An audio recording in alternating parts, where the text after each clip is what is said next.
नमस्कार मेरे YouTube family, मैं खुशबू मिश्रा। मेरे चैनल गांव के गीत चैनल में आप सभी का बहुत बहुत स्वागत है। मैं आप लोगों के बीच में आज एक नया मुंडन एवं जनेऊ गीत प्रस्तुत करने जा रही हूं। आप लोग गीत को ज़्यादा से ज़्यादा सुने।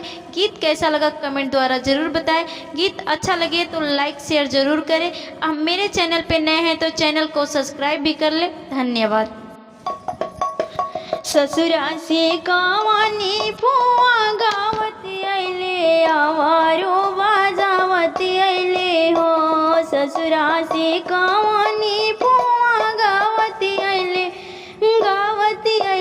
आवारो बाजावती आइले हो। आंगना में गैले रे झिया, रनमाने गाँव मांगे लगले हो।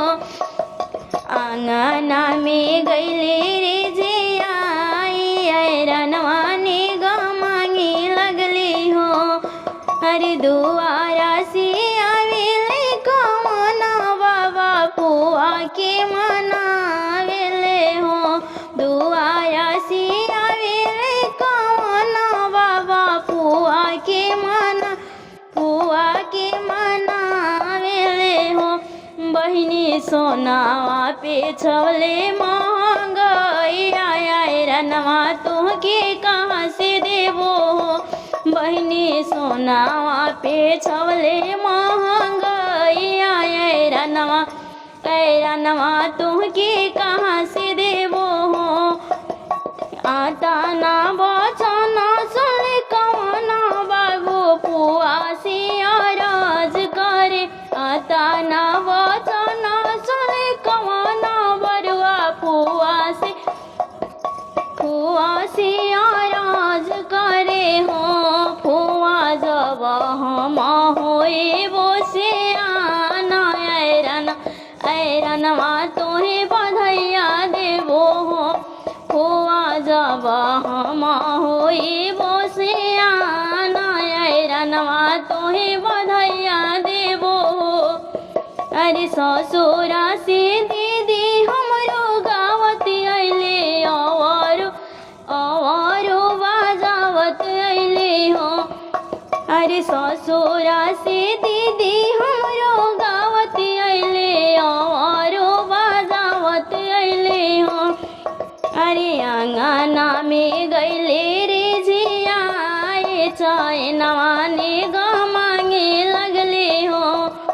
अरे आंगना में गैले रे झिया, नवाने गाँव मांगे लगले हो। अरे दुआरा से आइले कवना भैया दीदी के मनावेले, हो। बहिनी सोनावा पे भैले महंगाइया, नवा तोहके कहाँ से देवो हो। बहिनी सोनावा पे भैले महंगाइया, नवा तोहके कहाँ से देवो हो। अरे आता ना बचना सुन कवना बाबू दे से आराज करे। फुआ से आराज करे हो। फुआ जब हम होए वो से आना, नवा तोहे बधैया देवो हो। फुआ जब हम होए वो से आना, नवा